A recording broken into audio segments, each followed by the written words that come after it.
Hello दोस्तों, तो आज हम देखने वाले हैं हिस्टोलॉजी का टॉपिक जिसका नाम है न्यूक्लियस। तो इस टॉपिक में हम न्यूक्लियस के बारे में पूरी डिटेल स्टडी करेंगे। ठीक है, ये देखो डायग्राम में हम देख रहे हैं, डायग्राम में क्या क्या देख रहे हैं। देखो लेफ्ट साइड इस कॉर्नर में सबसे पहले क्या लिखा है, न्यूक्लियर एनवलप। न्यूक्लियर एनवलप मतलब जो न्यूक्लियस की बॉर्डर है वो।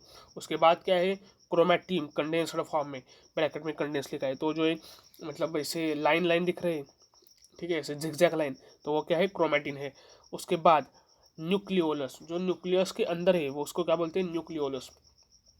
फिर देखो यहाँ पे इस साइड क्या लिखा है, न्यूक्लियर स्पोर। ठीक है, जो न्यूक्लियस मतलब जो न्यूक्लियस की जो वॉल होती है उसके ऊपर जो होती है उसको बोलते हैं न्यूक्लियर पोर्स। ठीक है, और फिर क्या है, न्यूक्लियस मतलब जो मेन न्यूक्लियस है वो ऑब्वियसली। और नीचे देखो एंडोप्लाज्मिक रेटिकुलम दिखाया गया है। ठीक है, अब कंपोनेंट ऑफ न्यूक्लियस, अब न्यूक्लियस के कंपोनेंट्स देखो कौन कौन से। ठीक है, फर्स्ट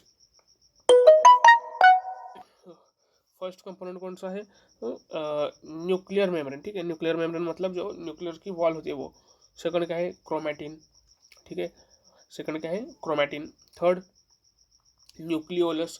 क्रोमैटिन मतलब जो क्रोमोसोम्स वो क्रोमैटिन होते हैं वो न्यूक्लियस के अंदर वो। थर्ड क्या है, न्यूक्लियोलस। ठीक है, और फोर्थ क्या है, न्यूक्लियोप्लाज्म।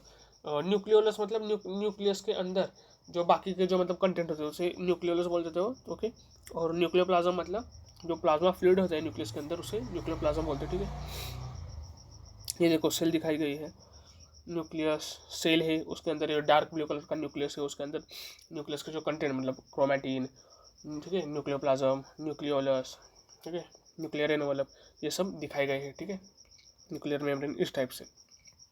ये देखो आगे, हमें न्यूक्लियर मेम्ब्रेन इसका फीचर्स देखो क्या क्या होते हैं, outer and inner membrane. Actually nuclear membrane होते हैं वो ये बाय मेम्ब्रेन होते हैं, मतलब दो वॉल होती है। ठीक है, तो बाहर की होती है आउटर और अंदर की होती है inner membrane, separated by perinuclear space. इसके अंदर जो स्पेस होता है उसको पेरी न्यूक्लियर स्पेस बोला जाता है।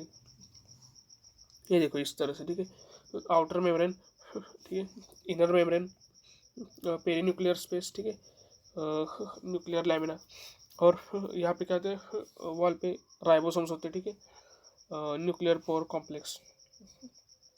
अब न्यूक्लियर मेम्ब्रेन, ठीक है, न्यूक्लियर मेम्ब्रेन के बारे में देखो, outer membrane is continuous with the rough endoplasmic reticulum. ठीक है, जो आउटर मेम्ब्रेन होती है वो किसके साथ कंटिन्यू होती है, रफ एंडोप्लाज्मिक रेटिकुलम के साथ। आउटर मेम्ब्रेन कंटेन राइबोसोम, और जो आउटर मेम्ब्रेन होती है वहाँ पे राइबोसोम्स भी होते हैं। ये देखो डायग्राम कैसे दिखाई गई है, जो नीचे दिखाई गई है वो न्यूक्लियर मेम्ब्रेन, आउटर इनर, ठीक है, और आउटर मेम्ब्रेन पे एंडोप्लाज्मिक रेटिकुलम। उसके पास जो होता है वो रफ, जैसे दूर जाए वैसे स्मूथ हो जाता है। रफ को रफ क्यों बोल जाता है, क्योंकि उसके ऊपर राइबोसोम्स होते हैं। वैसे न्यूक्लियर मेम्ब्रेन का जो आउटर मेम्ब्रेन होते हैं वहाँ पर भी राइबोसोम्स होते हैं, और एंडोप्लाज्मिक रेटिकुलम पे पर भी राइबोसोम्स होते हैं। Nuclear inner nuclear membrane associated with nuclear lamella, मतलब जो इनर न्यूक्लियर मेम्ब्रेन है वो किसके साथ एसोसिएशन में होती है, न्यूक्लियर लैमेला। न्यूक्लियर लैमेला मतलब क्या, वो मैं आगे देखते हैं, पर आपको मोटा मोटा बता देता हूँ कि न्यूक्लियर लैमेला मतलब जो प्रोटीन होते हैं वो इनर न्यूक्लियर मेम्ब्रेन पे अटैच होते हैं, उसको न्यूक्लियर लैमेला बोलते हैं, लैमिना। अभी देखो न्यूक्लियर मेम्ब्रेन, ठीक है, देखो यहाँ पे लिखा हुआ है, inner membrane is associated with protein called nuclear lamina. मतलब जो इनर मेम्ब्रेन है, ठीक है, न्यूक्लियर मेम्ब्रेन की जो इनर मेम्ब्रेन है वो किसके साथ एसोसिएशन में होती है, प्रोटीन के साथ, उसको क्या बोलते हैं, nuclear lamina. Nuclear lamina link chromatin to the inner membrane, मतलब जो न्यूक्लियर लैमिना होती है, ठीक है, वो उससे क्या होती है, न्यूक्लियर लैमिना लिंक क्रोमैटिन, वो क्या होते हैं, क्रोमैटिन लिंक होते हैं टू इनर मेम्ब्रेन। मतलब क्रोमैटिन को इनर मेम्ब्रेन पे ज्वाइन करने का काम, अटैच करने का काम कौन करता है, न्यूक्लियर लैमिना ये नाम के प्रोटीन करते हैं। ये देखो nuclear lamina link chromatin to the inner membrane, ये इंपॉर्टेंट टाइप है, डायग्राम में दिखाया गया है किस तरह से वो लिंक होते हैं। ये देखो, अब यहाँ पे देखो न्यूक्लियर पोर कॉम्प्लेक्स, ठीक है, मतलब जैसे कि न्यूक्लियस के अंदर और बाहर कुछ अगर सब्सटेंस को आना है जाना है तो इसके लिए न्यूक्लियर पोर कॉम्प्लेक्स होते हैं, ये यहाँ पे दिखाए गए हैं। देखो न्यूक्लियर पोर कॉम्प्लेक्स, वो उसका क्या है, transport of substance in and out of cell. ठीक है, ये आपको समझ आया। कंपोज ऑफ न्यूक्लियोपोरिन, वो किससे बने होते हैं, न्यूक्लियोपोरिन से बने होते हैं, कंपोज ऑफ न्यूक्लियोपोरिन। ये देखो न्यूक्लियोपोरिन का स्ट्रक्चर दिखाया गया है। अब ये देखो स्मॉल मॉलिक्यूल्स वो न्यूक्लियोपोरिन से अंदर बाहर आ जा सकते हैं, ठीक है, पर बड़े मॉलिक्यूल नहीं आ सकते। देखो स्मॉल सब्सटेंस में pass in and out of nucleus through channel of nuclear complex के थ्रू जो स्मॉल मॉलिक्यूल्स है वो पास आउट हो सकते हैं, और वो उनको पास होने के लिए वो कैसे पास होते हैं, सिंपल डिफ्यूजन से।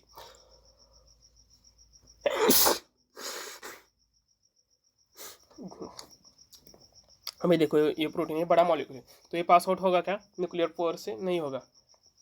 Large molecule before they can enter the nucleus, the substance must have nuclear localization signal NLS, which bind to importin। Okay, तो मतलब इसका क्या होता है,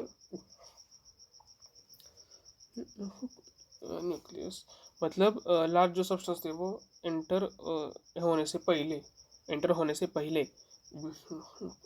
वो substance must have nuclear localization होता है सिग्नल का, ठीक है, एनालिस which binds to importin. Okay, वो इम्पोर्टिन से बाइंड होते हैं, importins direct them to the nuclear pore complex. तो इम्पोर्टिन क्या होता है, वो डायरेक्ट करते हैं किसको, न्यूक्लियर पोर कॉम्प्लेक्स को इनसाइड, ठीक है। ये देखो डायग्राम में बताया गया है, ठीक है। अब ये देखो ये एक्चुअली ये फैक्ट है, मतलब एक फनी फैक्ट है, आपको पढ़ के मजा आएगा। If your DNA was to be stretched out it would go from the earth to the moon and back 6000 times. मतलब हमारे बॉडी में जितना DNA सबको ऐसे स्ट्रेट किया जाए तो वो अर्थ से मून तक जाएगा और फिर अर्थ पे आएगा, और ऐसे कितने राउंड हो गए उसके, 6000 राउंड होंगे। एक इंसान का DNA की बात हो रही है यहाँ पे, ठीक है।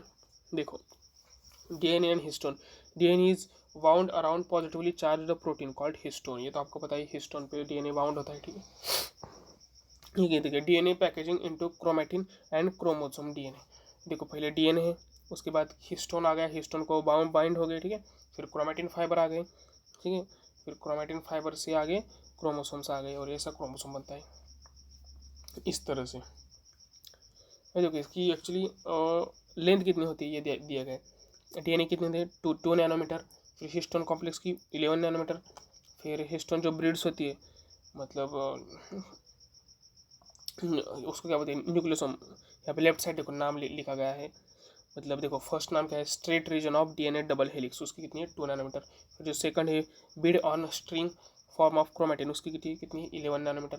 फिर 13 nanometre chromatin fibre of packed nucleosome, मतलब 30 nanometre of chromatin fibre of packed chromosomes कितनी है 30 नैनोमीटर। फिर section of chromosomes in an extended form, फिर मतलब क्रोमोसोम का जो एक्सटेंडेड फॉर्म होता है वो कितना है 300 नैनोमीटर। फिर कंडेंस्ड सेक्शन ऑफ क्रोमोसोम, मतलब क्रोमोसोम्स का जो कंडेंस सेक्शन है वो कितना है 700 नैनोमीटर। फिर एंटायर माइटोटिक क्रोमोसोम, जो माइटोटिक क्रोमोसोम है वो कितना है 1400 nanometre.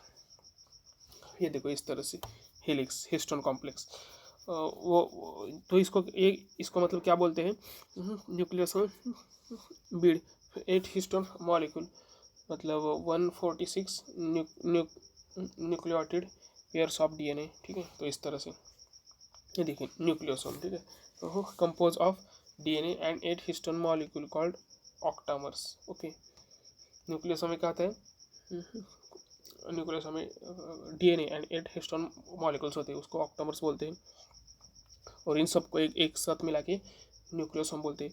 2 lobe of DNA are coated around octamer, octamer के अराउंड दो ऐसे DNA के लोब बन जाते हैं, उसको बिड्स ऑन स्ट्रिंग बोलते हैं, ठीक है। ये देखिए न्यूक्लियोसोम इस तरह से दिखाए गए।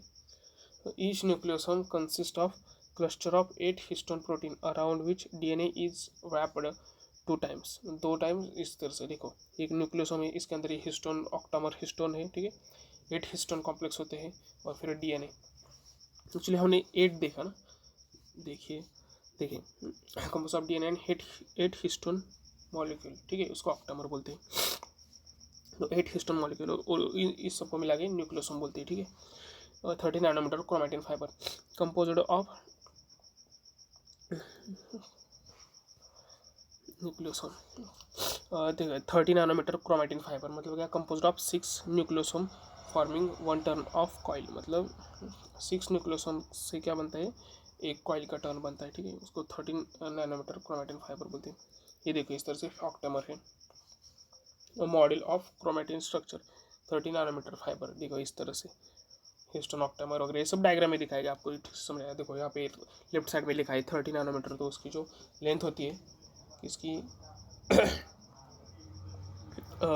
क्रोमेटिन की वो 30 नैनोमीटर होती है, ठीक है।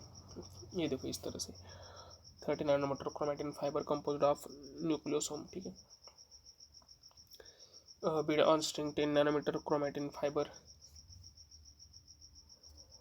नेकड डबल हेलिकल डीएनए, इस तरह से। ये देखो क्रोमेटिन क्रोमोसोम्स किस तरह दिखाए गए हैं। Cell A is metabolically active cell, तो उसमें क्या है, क्रोमेटिन है। Cell B is actively dividing cell, उसमें क्या है, क्रोमोसोम्स है, ठीक है। क्रोमेटिन वर्सेस क्रोमोसोम्स दिखाए गए हैं ये सेल में। मतलब यहाँ पे क्या बताया गया है, जो मेटाबॉलिकली एक्टिव सेल है उसमें क्रोमेटिन होगा, और जो एक्टिवली डिवाइडिंग है सेल है उसमें क्रोमोसोम होगा। देखो which cell is a DNA actively transcribe to form mRNA, मतलब कौन से सेल में, ए और बी में कौन से सेल में डीएनए से एमआरएनए बनेगा, तो वो है सेल नंबर ए, ठीक है, ए सेल। क्यों, क्योंकि सेकंड जो सेल है वहाँ पे तो सेल डिवाइड हो रहा है, तो फिर वहाँ पे मतलब ये ट्रांसक्रिप्शन ट्रांसलेशन नहीं होता, वो सब कहाँ पे होगा, मेटाबॉलिकली एक्टिव मतलब ए सेल में होता है, ठीक है। Do you know that all cell in body have the same DNA content, common cell of, मतलब एक तरह से देखो जितने भी बॉडी में हमारे सेल है ना, सब में डीएनए कंटेंट सेम होता है, तो फिर भी हर सेल का शेप फंक्शन अलग अलग कैसे, तो इसके बारे में देखते हैं।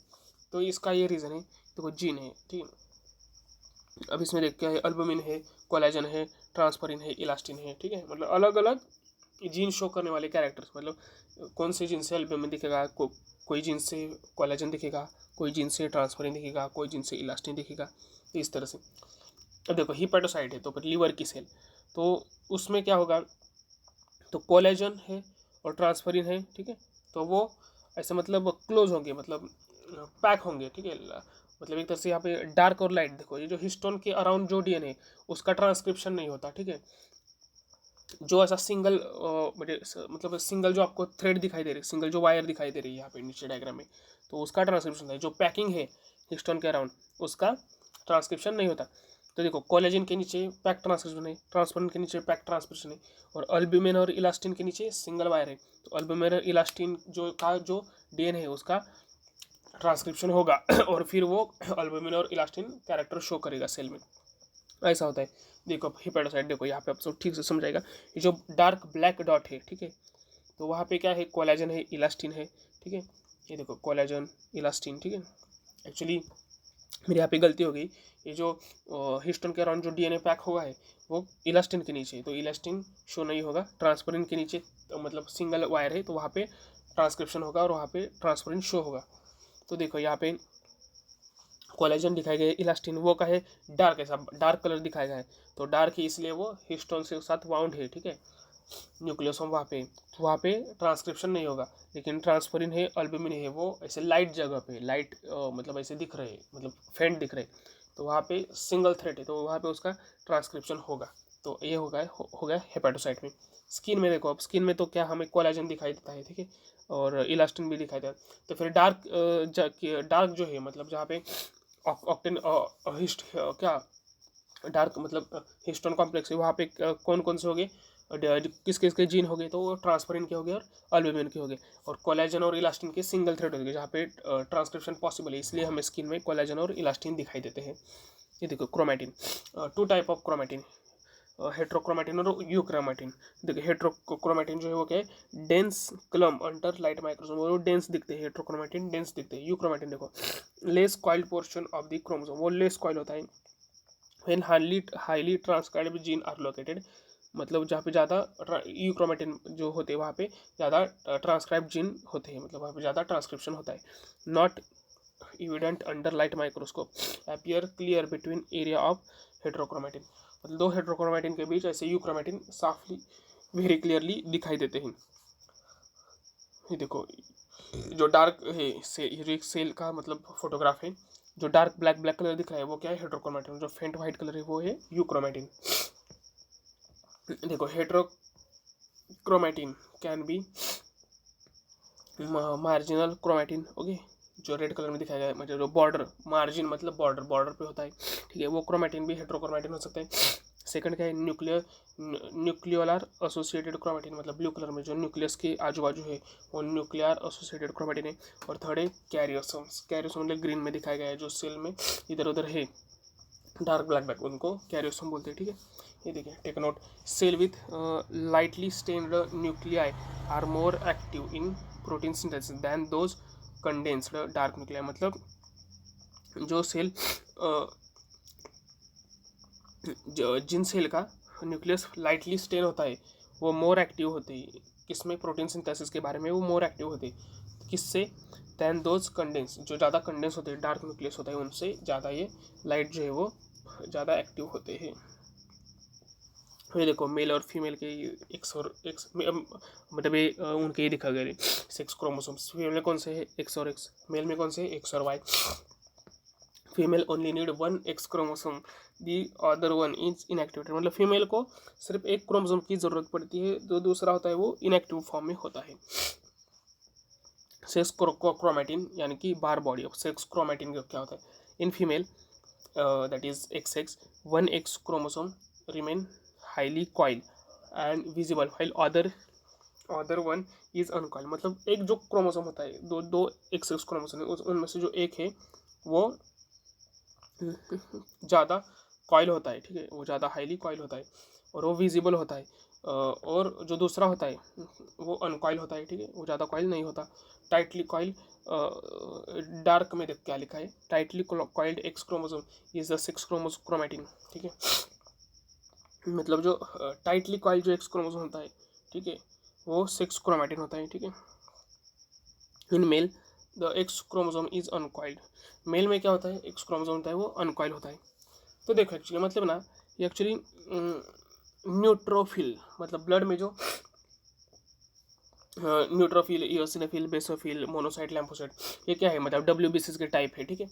तो जो न्यूट्रोफिल ब्लड में हमें मिलता है, तो न्यूट्रोफिल को देख के हम पता कर सकते हैं कि ये जो ब्लड है वो मेल का है या फीमेल का है। क्यों, क्योंकि मेल में बार बॉडी नहीं होती, देखो यहाँ पे लिखा है, देखो बार बॉडी मतलब सेक्स क्रोमेटिन, जो बार बॉडी है वो नहीं होती। देखो सेकंड जो डायग्राम है उसमें देखो ऐसी बार बॉडी हमें दिखाई दे रही है न्यूक्लियस से, जो मतलब ऐसे जो डार्क कलर का जो न्यूक्लियस दिखाया है वहाँ पे उसके एंड पे हमें बार बॉडी दिखाई दे रही है। पर मेल में जो फर्स्ट डायग्राम है मेल की न्यूट्रोफिल, उसमें न्यूक्लियस को ऐसी बॉडी हमें नहीं दिखाई दे रही। तो इस तरह से हम ये अंदाज़ लगा सकते हैं कौन सी मतलब कौन सा ब्लड मेल का है कौन सा फीमेल का है। आई होप आपको ये टॉपिक समझ आ गया, काफ़ी आसान टॉपिक था और इजी भी है, आप इसको एक बार देखिए तो आपको समझ आएगा। Thank you.